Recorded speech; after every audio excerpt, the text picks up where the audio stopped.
कुछ वीडियोस पहले हमने मालूम किया कि हम एम्पिरिकल फार्मूला से मास कंपोजिशन की तरफ किस तरह से जाएंगे। और मास कंपोजिशन से मेरा मतलब ये है कि जैसे मिसाल के तौर पर हमने H2O की एग्जांपल से शुरू किया था, जहां हमारे पास इसमें हमें ये मालूम करना था कि इसमें कितने रेशो ऑक्सीजन का और कितना हाइड्रोजन का है। तो ऑक्सीजन का जो एटॉमिक मास है वो 16 है, यानी 16 एटॉमिक मास यूनिट, और हाइड्रोजन का 1। और पूरे मॉलिक्यूल का जो मास है वो 2 times the atomic mass of hydrogen और 1 time the atomic mass of oxygen. तो ऑक्सीजन इसमें रेशो होगा इसका 16/18। ओह सॉरी, मेरे पास कैलकुलेटर नहीं है, मैं ऐसे ही अपने याददाश्त से करने की कोशिश करता हूँ। तो मेरा यहाँ पर जो सिलसिला होगा वो होगा 88.9। जी मैंने एक अप्रॉक्सीमेट फिगर ली है, तकरीबन इतना ही होता है। तो अब ये देखिए, मैं मास कंपोजिशन शुरू कर रहा हूँ। मास कंपोजिशन, ये मुख्तलिफ एलिमेंट्स के बारे में अब मैं एम्पिरिकल फार्मूला पे जाने के लिए किस तरह से मैं प्रोसीड करूँगा, कैसे मैं आगे बढ़ूँगा। तो सॉरी, मैंने पिछली किसी वीडियो में इसके एम्पिरिकल की स्पेलिंग गलत कर दी थी। खैर, उम्मीद है आप इसको गवारा कर लेंगे। तो मैं दोबारा से बात करता हूँ एम्पिरिकल फार्मूला की।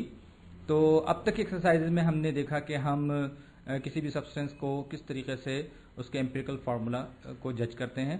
तो मसलन अब मुझे ये बताया गया है कि मेरे पास एक किसी स्टफ़ का, किसी चीज़ का एक बैग है और उसमें 75% क्या चीज़ है इसमें 75% मेरे पास मर्करी है और 25% मेरे पास है क्लोरीन।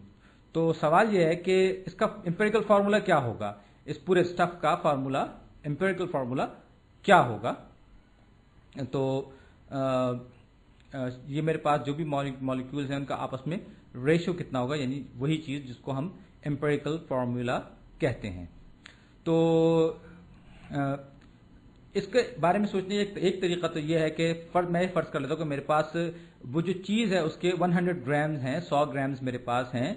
और ये 100 ग्राम्स मैं इसलिए पिक कर रहा हूँ कि इस नंबर से डील करना मेरे लिए ज़्यादा आसान है और इसकी कैलकुलेशन भी बहुत आसान होती है। तो मैं ये अस्यूम कर रहा हूँ कि मेरे पास 100 ग्राम्स हैं उस स्टफ़ के जिसके बारे में अभी मुझे कुछ नहीं पता।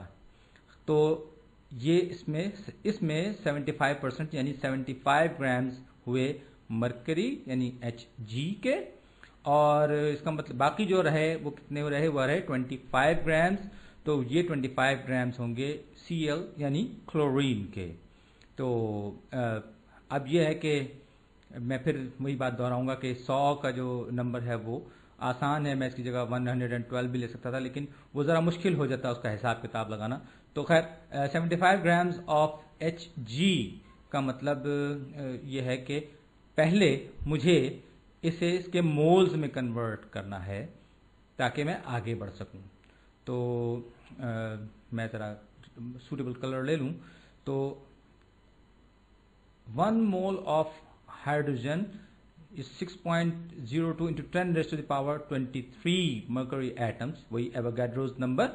तो इसका जो मास होगा, जो मैं पीरियोडिक टेबल में आता हूँ, ये रहा मेरे पास मरकरी, ये रहा मेरे पास मरकरी, और ये इसका एटॉमिक मास जो है वो है 200। 0.5 भी है, लेकिन उसको मैं कैलकुलेशन के लिए इग्नोर कर रहा हूँ आइसोटोप्स वाले आइडिया को। बाद का 201 भी होता है, लेकिन मैं अपनी सहूलत के लिए यहाँ पर इसे सिर्फ 200 लिख रहा हूँ। तो 1 mole of mercury is 200 grams, यानी कि 200 ग्राम मरकरी जो है वो 1 मोल के बराबर हो गया। और ये यूँ समझिए कि मैंने इसका एटॉमिक मास नंबर जो है उसको मैंने ग्राम्स में एक्सप्रेस कर दिया, यानी वही एवोगाड्रोस नंबर। तो ये होगा इसके 200 ग्राम। तो अब मेरे पास अगर मैं इसका 1 मोल लूँगा तो मेरे पास 200 ग्राम्स होंगे। अब हम देखेंगे कि दूसरा जो सब्सटेंस इस कंपाउंड में या इस स्टफ में मेरे पास मौजूद है उसका क्या होगा। यानी कि अगर क्लोरीन का मैं 1 मोल लूँ, 1 मोल ऑफ क्लोरीन, तो फिर मैं दोबारा पीरियोडिक टेबल पर गया और ये देखिए यहाँ पीरियोडिक टेबल में क्लोरीन ये रहा, इसका एटॉमिक मास नंबर है 35। मैं फिर एक बार अपनी आसानी के लिए उस फिगर को 0.45 को नज़रअंदाज कर रहा हूँ, क्योंकि वो आइसोटोप्स की वजह से है। मैं अस्यूम कर रहा हूँ कि मेरे पास जो क्लोरीन है वो 35 है।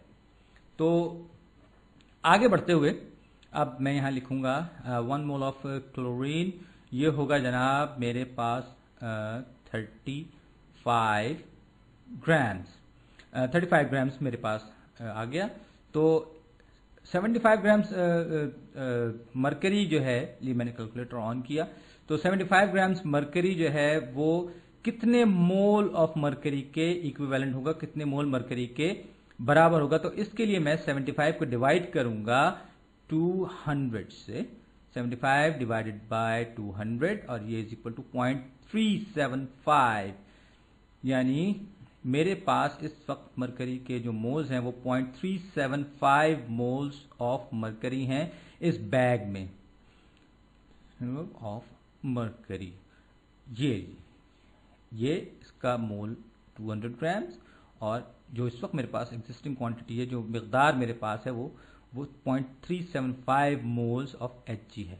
अब यही सारी की सारी कैलकुलेशंस मैं एक बार फिर दोहराने के लिए जाऊंगा, लेकिन अब की बार मैं मरकरी पे बात नहीं करूंगा, बल्कि अब मेरे सामने होगा क्लोरीन। हाँ, क्लोरीन।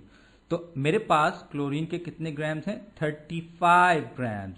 तो ये 35 ग्राम्स ऑफ क्लोरीन का मतलब हुआ 25 डिवाइडेड बाय 35। मैं इसको फिर वही प्रोसीजर चलाऊंगा, 25 डिवाइडेड बाय 35, ये इज इक्वल टू 0.714 ये आ जाएगा। तो मैं इसमें से is equal to 0.714 moles of chlorine. ये क्लोरीन के 0.714 मोल्स होंगे। इसका मतलब ये होगा कि अगर हम अप्रॉक्सीमेशन लें तो ये 0.714 तकरीबन ट्वाइस होगा 0.375 के, यानी कि इस बैग में जितने मोल्स मरकरी के हैं उसके मुकाबले में तकरीबन दुगने मोल्स क्लोरीन के हैं। तो इसका मतलब क्या हुआ कि अगर मैं इस बैग की बात करूं तो इसमें मरकरी के हर एटम के लिए क्लोरीन के तकरीबन 2 एटम्स मौजूद हैं, यानी for every atom of mercury के हर एटम के लिए मेरे पास क्लोरीन के 2 एटम, ये हो गया HgCl2, यानी मरकरी डाइक्लोराइड। तो ये आप देखिए कि हम एम्पिरिकल फार्मूला तक किस तरह से पहुंचे इनकी मास कॉम्पोजिशन को देखते हुए। तो मेरा ख्याल है कि इस तरह से हम रेशो जानकर अंदाज़ा लगा सकते हैं कि हमें पास तकरीबन 1:2 का रेशो है, और ये जो नंबर है यानी हमें ये पता चलेगा कि हर मरकरी एटम के लिए, एक मरकरी एटम के लिए हमारे पास 2 क्लोरीन एटम है, और ये रेशो हमें यही बात बता रहा है। और ये तकरीबन वही है, अगरचे ये बिल्कुल एग्जैक्ट फिगर नहीं है, ये अप्रॉक्सीमेट फिगर है और ये एग्जैक्टली बराबर भी नहीं है, लेकिन फिर भी ये हमें एक अंदाज़ा दे देती है और इसकी बुनियाद पर हम आगे बढ़ते हैं। अब मैं एक और एग्जांपल ले रहा हूँ। मेरे पास एक और बैग है और फॉर एग्जांपल इसमें मेरे पास 9 ग्राम्स ऑफ मैग्नीशियम मैग्नीशियम मेरे पास है, और बाकी का जो 91% इस बैग में है वो है आयोडीन, जिसे अमेरिका में आयोडाइन भी कहते हैं। तो अब मैं अपने वही 100 ग्राम्स वाले प्रोसीजर पे लगा रहूँगा। तो यहाँ पर मेरे पास, अगर मेरे पास 100 ग्राम्स हैं तो उसमें 9 ग्राम्स मैग्नीशियम होगा और 91 ग्राम्स आयोडीन होगा। तो अब मुझे इसका एम्पिरिकल फार्मूला मालूम करना है इसकी मास कॉम्पोजिशन से। अब मैं फिर वही करूँगा कि 1 मोल ऑफ मैग्नीशियम का 1 मोल और आयोडीन का 1 मोल। चलिए हम एक बार फिर पीरियोडिक टेबल पे चलते हैं और देखते हैं कि इन दोनों का क्या है। मैग्नीशियम का है मास नंबर ये रहा 24, ये मैं इसको वही 24 लूंगा और ये पॉइंट्स का फिगर में आइसोटोप्स वाला ये मैं इसको इग्नोर कर दूंगा, तो ये मेरे पास इसका हुआ 24 और आयोडीन का मेरे पास हुआ अप्रोक्सीमेटली 127। तो ये देखिए ये हैवी हैलोजेंस में शुमार होता है और इसका नंबर आप देख सकते हैं कितना ज़्यादा है। तो चलिए मैं दोबारा अपने एग्जांपल पे आ जाता हूँ। तो आयोडाइन हुआ 127 ग्राम्स और 1 मोल ऑफ मैग्नीशियम हुआ 24 ग्राम्स। मैं चेक कर लूँ, हाँ सही, मैंने सही लिखा है। तो आइए अब मैं अपना वही हिसाब किताब दोबारा शुरू करता हूँ कि अगर ये मेरे पास एक बैग है जिसमें मेरे पास 9 ग्राम्स ऑफ मैग्नीशियम और 91 ग्राम्स ऑफ आयोडाइन है या आयोडीन है, तो मैं इसके साथ क्या हिसाब किताब करूंगा, इसकी मास कंपोजिशन से मैं इसका एम्पिरिकल फार्मूले तक कैसे पहुंचूंगा।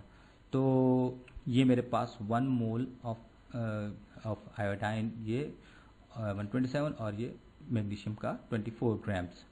तो अब मैं आता हूँ, सबसे पहले मैं आऊँगा मैग्नीशियम का की मास कंपोजिशन कैलकुलेट करने के लिए इन टर्म्स ऑफ मोल्स। तो मेरे पास है 9 divided by 24 moles of magnesium. तो ये कितना होगा जनाब, चलिए मैं कैलकुलेट कर लेता हूँ, कोई बात नहीं। 9 डिवाइडेड बाय 24 इज 0.375। ओहो, ये तो फिर वही फिगर आ गया, चले कोई बात नहीं, 0.375। अब मैं जाऊंगा आयोडीन की, यही कैलकुलेशन करूंगा। आयोडीन का 1 मोल जो है वो 127 है, लेकिन यहाँ ग्राम्स में इस बैग में इसकी जो मास है वो 91 ग्राम्स है। 191 divided by 127 moles of iodine. तो इसका रेशियो क्या बनेगा, चलिए फिर कैलकुलेट कर लेते हैं। 91 divided by 127 is equal to 0.716, 0.716। Oh sorry, ये प्रॉब्लम बिल्कुल पिछले वाले जैसे रेशियोज में आ रहा है, लेकिन खैर नेक्स्ट टाइम हम कोई बेहतर प्रॉब्लम ट्राई करें। मैं इसको अप्रॉक्सीमेट करके 0.72 कर रहा हूं अपनी आसानी के लिए। तो इसका मतलब ये हुआ, यहां पर भी हमें तकरीबन वही बात पता चली कि हर एक मैग्नीशियम एटम के लिए 2 आयोडाइन एटम्स मौजूद हैं। तो हम वहां पर एक मरतबा फिर बहुत करीब पहुंच गए। खैर अब फार्मूला क्या बनेगा, फार्मूला बनेगा MgI2, मैग्नीशियम आयोडाइड, यानी इसमें मैग्नीशियम का 1 एटम होगा और आयोडीन के 2 एटम्स होंगे। और ये फार्मूला हमें वही रेशियो दे रहा है 1:2 का। तो अगली वीडियो में हम कुछ बेहतर एग्जांपल्स लेंगे और डिफरेंट रेशियोज की तरफ आएंगे और उम्मीद है कि उसमें आप इन सारी चीज़ों को बेहतर समझ सकेंगे। शुक्रिया।